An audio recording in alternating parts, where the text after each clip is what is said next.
Aston Martin, a brand synonymous with elegance, pace, and the Walther PPK since 1913. Their cars have always been the epitome of what a grand touring machine should be: sleek, beautiful, and powerful. But what if I told you that back in the day, Aston Martin had a bit of a wild side, and that they basically, by accident, kind of created their own version of the HELLCAT back in the late 1990s and early 2000s? Interested? Then stick around to the end of this video to learn all there is to know about the crazy twin supercharged Aston Martin Vantage V550 and V600 models. Welcome to Rare Cars. This is the channel where we break down the world's most fascinating performance vehicles and what makes them so unique. If you want to learn more about these vehicles, then click that subscribe button because we have plenty of more content coming on the way in the near future. Now that being said, let's take a deep dive into the history and the specs of the Aston Martin Virage, V550, and V600 Vantages. So to set the stage here, we have to kind of go through and see what Aston Martin was like as a company during the time the Virage, V550, and V600 Vantages were introduced. See, back in the 1990s until the mid-2000s, Aston Martin was actually owned by the Ford Motor Company. And at the discretion of the Ford ownership, some questionable decisions were made. The questionable decisions could include using entry-level Mazda and Ford parts in premium Aston Martin vehicles on things like the turnstocks, door handles, etc. One thing, however, that was very American during this tenure of Aston Martin was the approach to making power in their cars. See, the late 90s and early 2000s were about the era where Ford decided to slap superchargers on pretty much every single engine that they made to try and make things faster in this newfound performance craze. Models like the Ford SVT Lightning and the Mustang SVT Cobra were some of the first vehicles that Ford threw superchargers on from the factory. Under Ford's ownership, the first totally new Aston Martin vehicle that was released was the Virage. The Virage was intended to be the top-of-the-line hand-built off-road from Aston Martin, which started production in 1989. Upon introduction in 1989, the Virage made 330 horsepower from its new 5.3-liter V8, which was pretty substantial for the time. To put it in perspective, at the time, the Ferrari 328 GTS was just ending its production run, making a whole 266 horsepower out of its V8. But now back to the Aston Martin Virage. The Virage sported a double wishbone front suspension with a Watts-Link rear suspension setup. Now, if you're familiar with Mustangs at all, or if you're a modified Mustang enthusiast,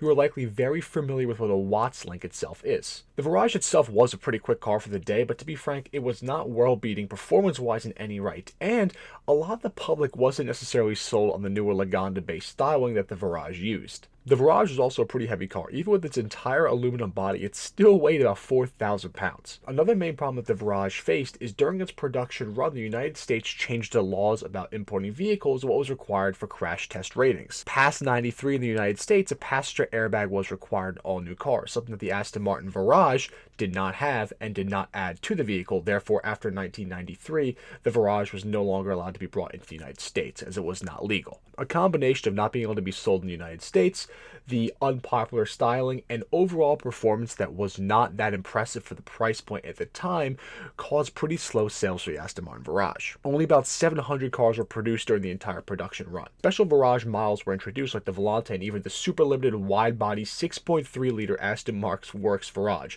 which looked awesome. But the introduction of these special limited models didn't really help much. The Virage even received a power bump to 350 horsepower in 1996, but by the time this had happened, the competition had started to catch up and actually pull away in the power department. In 96, the Lamborghini Diablo made nearly 500 horsepower, and the 550 Maranello was also hovering about the 500 horsepower mark. With the heavier Aston Martin Virage now nearly 150 horsepower below its closest competitors, Aston Martin knew something had to change. Definitely under the boost crazy influence of the new Ford ownership, the choice was made to refresh the Virage with the Vantage. The Vantage featured a lot of new bodywork, new electronics, bigger brakes, revised suspension geometry, and more quality of life updates that made it a much better car. In fact, at the time, these Vantages had the largest brakes fitted to a production car. Aston Martin had decided that the only way to keep that 5.3-liter V8 competitive was to supercharge it and force more air into it. Now, most rational automakers would slap one supercharger on and boost the power substantially, but Aston Martin had other ideas. Aston Martin figured they wouldn't be able to get enough power out of the car with just one supercharger, so what they did is they put not one,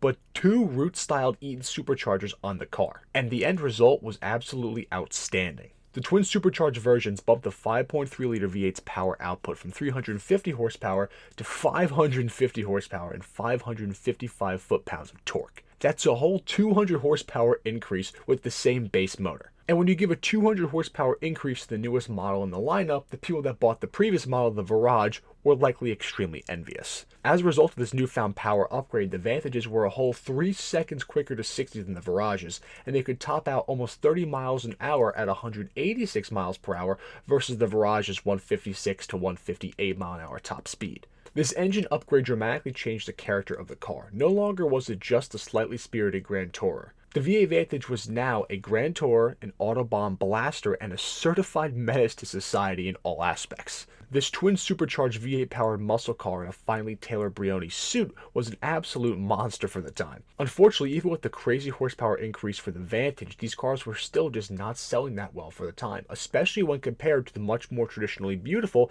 Aston Martin DB7, which is also on sale at the exact same time. Most people end up choosing to go with the DB7. The fact that the Vantage and Virage didn't meet US crash test rules requiring the passenger side airbag also severely hurt sales, as the US market was, realistically speaking, the market that would have most appreciated a twin supercharged V8 powerhouse. In an effort to commemorate Aston Martin's 1959 win at the 24 Hours of Le Mans, which Carroll Shelby was behind the wheel of the car for part of the race, and to drum up more sales, Aston Martin released a final swan song to this generation of Vantage in 1999. It was called the Vantage V600 Le Mans. Not only did this vehicle receive a power bump to 600 horsepower and 600 foot-pounds of torque, which is annotated by the name V600, but it also included a much further race-inspired suspension with Coney dampers, new anti-roll bars, as well as a new grille, new vented front fenders, and new Dimag magnesium wheels. All of these upgrades that were made over the years, and especially with the V600, took the Vantage further and further away from its Virage Grand Touring roots and made it more and more of a track-focused sports car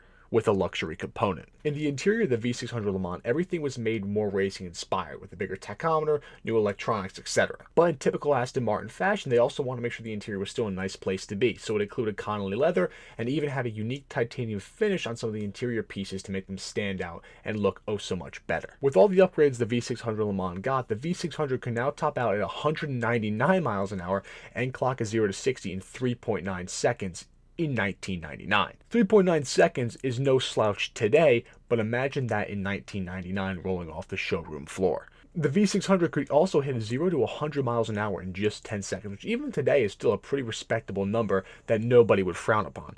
Only 40 V600 Le Mans Vantages were ever made. Fortunately, at the time, if you owned a V550 Vantage, you could actually send the car back to Aston Martin Works to get the full V600 performance upgrades on your V550 for the small but also steep fee of £43,000.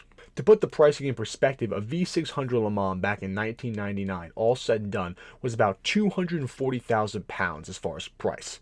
If you adjust that for inflation and convert that to US dollars, that's over $500,000 in 2022 money, which is part of the reason that so few cars were actually sold. Unfortunately, these Virage and Vantages from the 90s never got the attention they really deserved as vehicles. They were often overshadowed by all of their peers, like the Diablos, the 550 Maranellos, and even the baby brother DB7 that it had. And that is the abridged history of the Aston Martin Virage, Vantage V550, and Vantage V600. So if you enjoyed this video, we would greatly appreciate it if you could drop a like and also share this video with other enthusiasts. Also, please make sure to subscribe to the Rare Cars YouTube channel and smash that notification bell for more documentary style videos just like this on the world's most interesting cars. Until next time, enthusiasts.